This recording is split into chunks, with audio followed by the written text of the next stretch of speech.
been a very long time since I've done a video.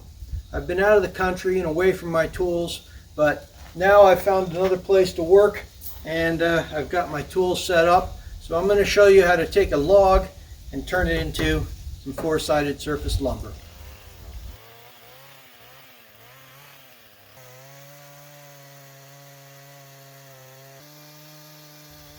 This is a shagbark hickory that came down in a windstorm some time ago. It's not dried out yet. It's still a bit wet, just wet enough that the checking and splitting hasn't started yet, so I should be able to get a lot of good wood out of it.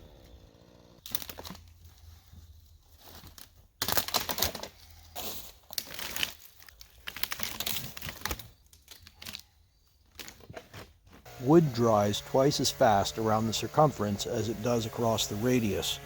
This is what causes it to split and check as it dries.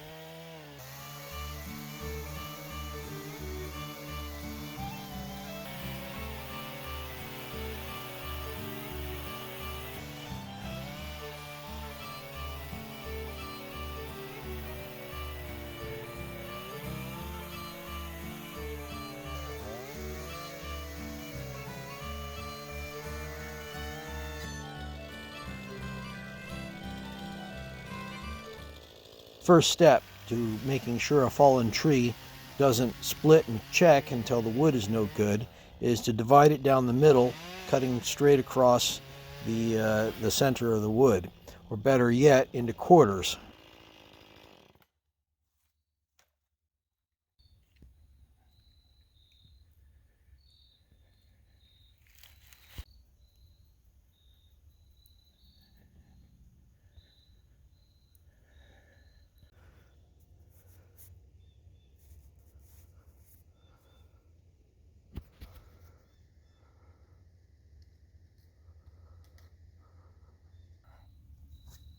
Hickory is not a lightweight wood, especially when it's still a bit wet.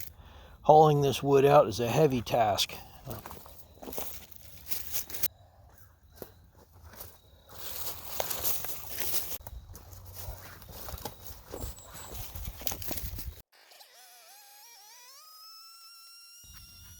As I get the wood more refined, it becomes more and more important to make my cuts straight and my angles right.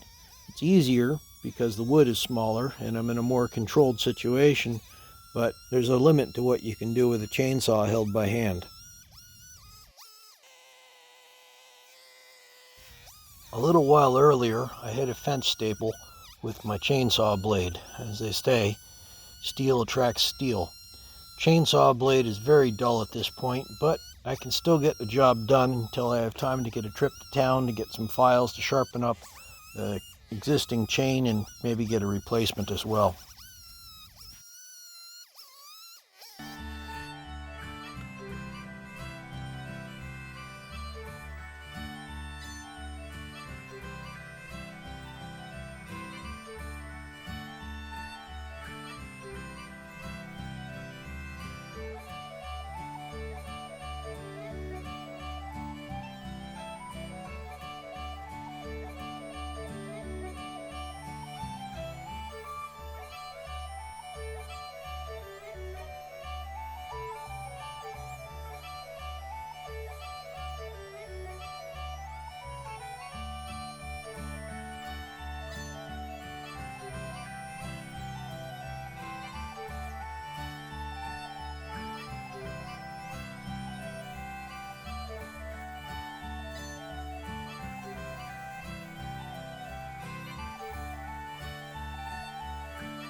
there you have it.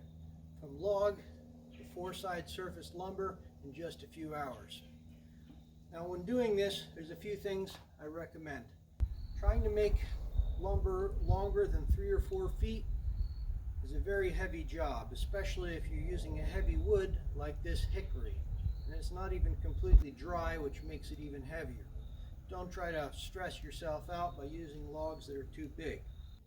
Number 2, your table saw is going to be your prime limiting factor. You can only cut 6 inches, 3 inches at a time on a normal 10-inch table saw. So I scale all my operations around that 3-inch max cut or 6 inches cutting 2 sides. In order to cut 6 inches 2 sides, I always need to use my joiner to make sure that the 2 sides are parallel and right angle to each other. And now I just need to mill up the rest of the tree. That's all for today. Thanks guys. Hope you liked the video. Click like and subscribe.